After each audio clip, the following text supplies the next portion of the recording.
नमस्कार बच्चों, आज मैं आपको कक्षा 7 विषय सामाजिक विषय उप विषय इतिहास में हम आपको पार्ट 2 जो हमारा शीर्षक है सल्तनत काल की शुरुआत।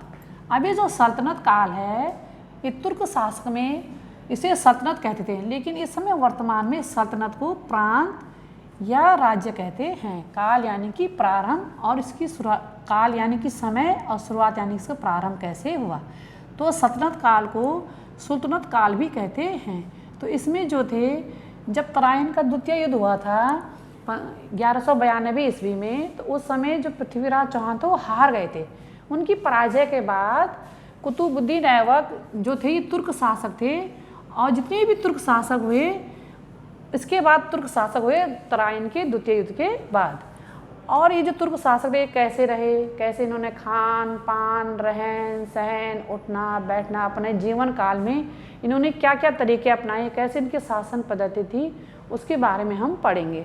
सबसे पहले आया जो प्रारंभिक, सबसे पहले जो तुर्क शासक था ये गुलाम वंश के नाम से जाना जाता है। इनका जो समय था वो 1206 ईस्वी से 1290 ईस्वी तक एक शासनकाल चला।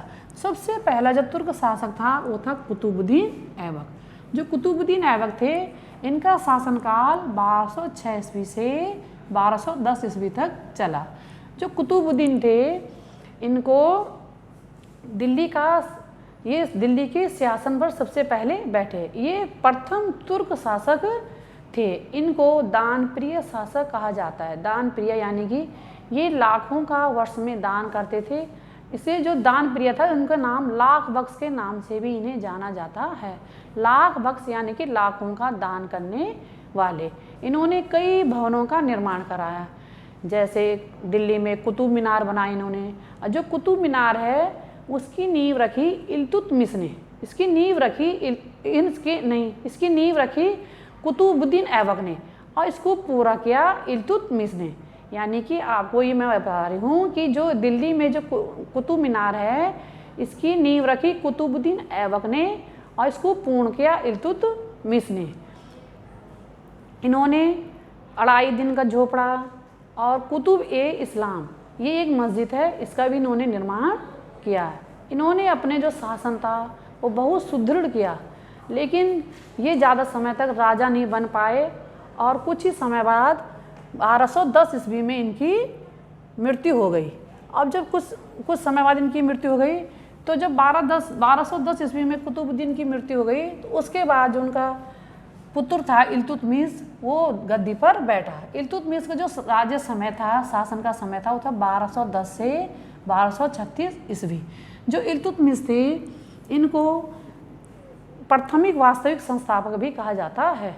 यानी कि इन्होंने अपने पिता की जो बागडोर संभाली, उस समय जो साम्राज्य था वो विपदा में था। यानी कि उन्होंने अपना साम्राज्य सुदृढ़ बनाने की तो कुतुबुद्दीन ने सोची, लेकिन वो बना नहीं पाए और वो घोड़े पे चौगान खेलते हुए उनकी मृत्यु हो गई।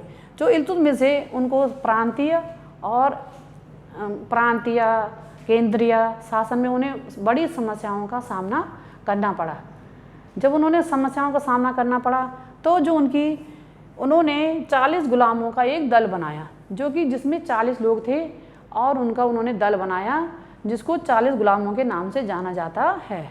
जो इल्तुतमिश थे इन्होंने अपनी जो शासन व्यवस्था, अब इन्होंने अपनी शासन व्यवस्था रखी।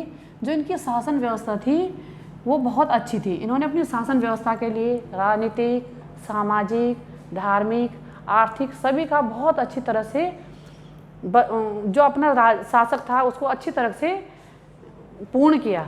और इन्होंने, जैसे इस समय प्रांत है हमारा राज्य, उस समय कहते थे इक्ता, तो इन्होंने अपने इक्तों की, यानी कि इस समय प्रांत और राज्य, जैसे कि हम जिस राज्य में रह रहे जैसे उत्तर प्रदेश, तो उस समय इक्ता, प्रांत को कहते थे इक्ता। तो जो इक्ता थे उसमें इन्होंने इक्तादार चुने। जैसे कि इस समय हम राज्य में हमारे मुख्यमंत्री होते हैं, तो उस समय जो थे वो इक्तादार, और जो पूरे राज्य को शासक होता था उसको सुल्तान कहते थे। जैसे इस समय हमारे पूरे देश का राज्य हैं, प्रधानमंत्री हैं नरेंद्र मोदी जी, तो उस समय सुल्तान का पदवी उसे दी जाती थी, जो कि इन्होंने अपनी शासन व्यवस्था में की। और इसके बाद परगने होते थे, पर जो उनका परगनाधिकारी होता था, फिर ग्राम होते थे, फिर ग्राम का मुख्य होता है। जैसे इस समय ग्राम के हमारे प्रधान होते हैं, मुखिया भी उन्हें कहते हैं। ऐसे इन्होंने अपनी शासन व्यवस्था को विभक्त किया था। और इनकी जो शासन व्यवस्था थी उसमें जो इक़्तिदार होते थे वो पूरे राज्य को संभालते थे और वो कर लेते थे। जो उन्होंने कर लिए तो जो भी कर वसूल करते थे वो अपने अधिकारियों और अपनी प्रजा में खर्च करते थे, और जितना भी पैसा बचता था उसे अपने सुल्तान को जमा कर देते थे, यानी कि अपने साम्राज्य में उसे जमा कर देते थे। फिर उसके बाद जो इल्तुतमिश थे, इन्होंने अपने जीवन काल में ही रजिया सुल्तान को अपना उत्तराधिकारी बना दिया।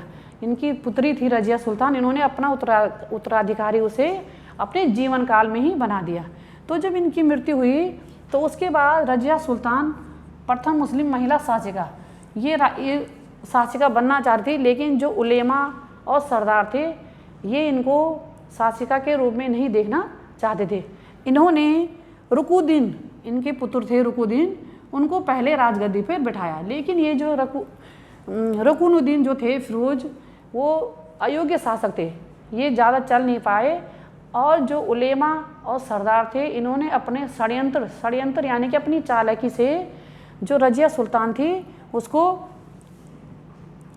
शासिका नियुक्त किया। अब जो रजिया सुल्तान थी ये प्रथम मुस्लिम शासिका थी, ये थी प्रथम मुस्लिम महिला शासिका। इससे पहले कोई भी प्रथम मुस्लिम शासिका नहीं बनी।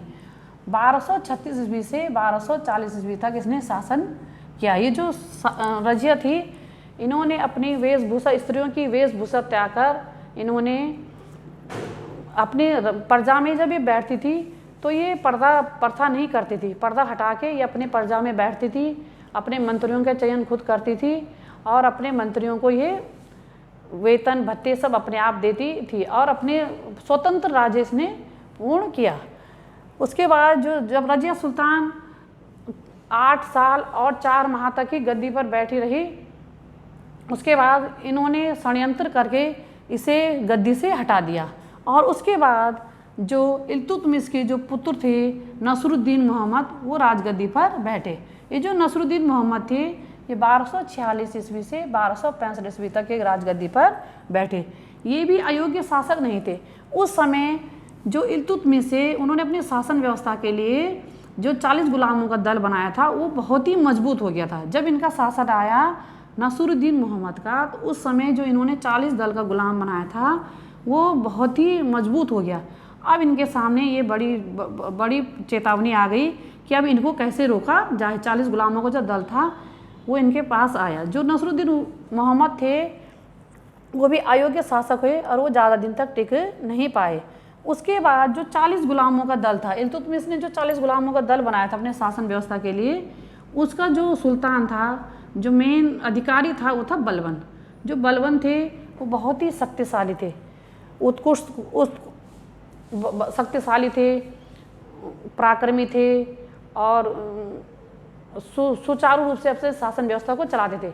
जब ये सुल्तान बने तो इन्होंने सुल्तान बना दिया। बलबन जो थे वो बड़े ही प्रजापति शासक थे और अब इनके जो पास थे वो मंगोल आक्रमणों की समस्या थी। तो इन्होंने मंगोल आक्रमण को बचाने के लिए जो दिल्ली के सुल्तान थे, इन्होंने दिल्ली को अपनी राजधानी बनाया था और दिल्ली में इन्होंने चारों तरफ जो थे जंगलों को काटकर और वहाँ चौकियों की व्यवस्था की। जो चौकियाँ थी उनको काटकर वहाँ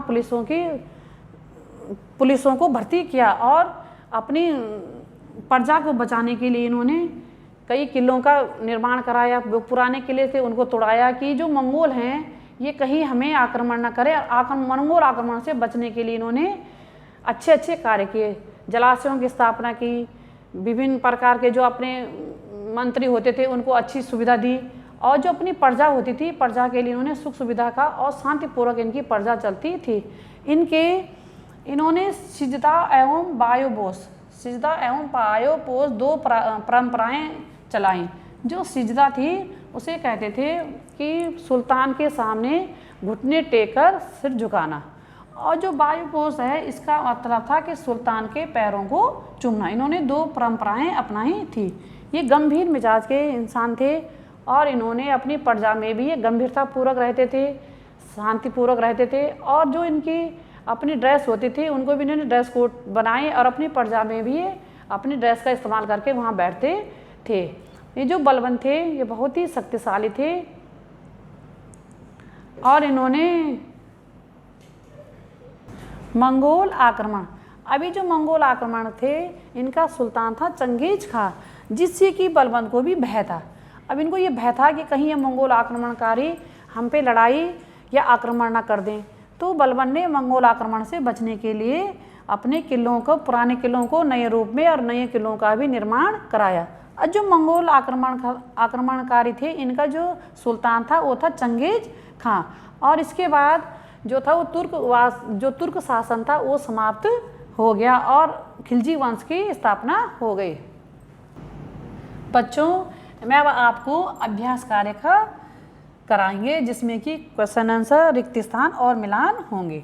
सबसे पहला है भाग 1, निम्नलिखित प्रश्नों के उत्तर दीजिए, जिसमें पहला है दिल्ली सल्तनत का वास्तविक संस्थापक किसे माना जाता है। दिल्ली सल्तनत का वास्तविक संस्थापक किसे माना जाता है। तो मैंने अभी आपको पढ़ाया कि दिल्ली सल्तनत का वास्तविक संस्थापक इल्तुतमिश को माना जाता है। दूसरा है 40 गुलाम सरदारों का संगठन किस शासक ने बनाया। 40 गुलाम सरदारों का संगठन किस शासक ने बनाया। तो मैंने अभी आपको पढ़ाया था, उसमें बताया था कि जो ये है ये भी इल्तुतमिश ने ही बनाया था। कुतुबुद्दीन ऐबक को लाख बख्श क्यों कहा जाता है। अब अभी मैंने आपको समझाया था कि कुतुबुद्दीन ऐबक ने लाखों का दान करते थे, तो इसलिए इन्हें लाखों दान प्रिय शासक भी कहते थे और लाख बख्श के नाम से भी पुकारा जाता था, क्योंकि ये लाखों का दान करते थे। अब चौथा है दिल्ली सल्तनत में कौन कौन से राजवंशों ने शासन किया। अब दिल्ली सल्तनत में कौन कौन से, पहला है कुतुबुद्दीन ऐबक, इल्तुतमिश, रजिया सुल्तान, नसरुद्दीन महमूद और गयासुद्दीन बलबन ने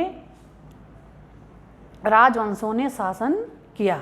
अब है बलबन ने मंगोल आक्रमण से बचाव के लिए क्या किया। अभी हमने आपको पढ़ाया था कि मंगोल जो थे वो बहुत शक्तिशाली थे, जिनका राजा था या सुल्तान था चंगेज खां, तो बलबन इनसे भयभीत थे और इन्होंने इनके भयभीत से होने के लिए दिल्ली के चारों तरफ जहाँ इनकी शासक था वहाँ चारों तरफ जंगलों को कटवा कर पुलिस चौकियों की स्थापना की। अपने पुराने दुर्गों को नए